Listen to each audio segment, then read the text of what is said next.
here is a quick run through of what my solution kind of simply explained.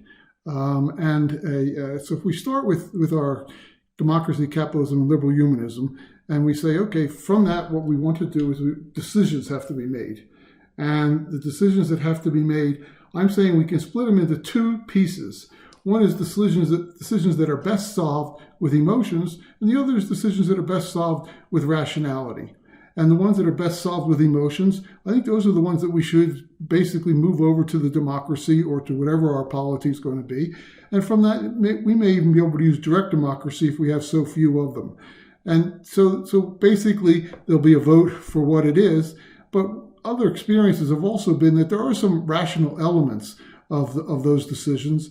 And the idea is that some of those rational elements we could also move out to what I'm calling the partnership think tank, which we'll talk about later.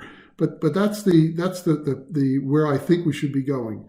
Now, if it's best solved with rationality, then it would immediately go to the partnership think tank, so that we wouldn't even have people voting on certain things. And this allows us to do a lot of things. It allows us to reduce biases. It allows us to reduce noise. It allows us to reduce the distractions, and also to reduce the power over others, so that somebody doesn't have a power over others. And we can shorten the distance from the lab to the market and to the politics itself, because we're going straight in. Now, this idea of having rational elements inside the vote, this is where most other suggestions, that they want to fix it here. They want to fix the system at that point. And I think that's a mistake, because I think we need something different.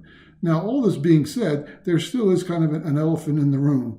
And the elephant in the room is that how do we get from where we are today, from our democracy, capitalism, and liberal humanism, over to the partnership think tank? And I'm not really going to address that here. And there are still some questions about that. And I really think that actually belongs more in the hands of the younger people. Now, I'm going to give you a little bit of details of this partnership think tank, since it's just an image here. And so it's basically a framework for solving problems using a partnership between humans and technology. And we're going to use the basic components for success of process, tools, teams, and environment. So the process we're looking at is a standard process of analysis, design, model, deploy, optimize, and transform. And each one of those has this stage gate inside of it. And each of those stage gates, the stage gates considerations are, that's where we really look and say, are we hitting our target? Are we doing what we want? All right, then the team that would belong in the partnership think tank is the AI engine itself, and some trained, multidisciplined, multicultural people. And the tools are going to be a quantum computer and AI tools and large databases. The environment is going to be actually a different environment depending upon where you want to solve the problem.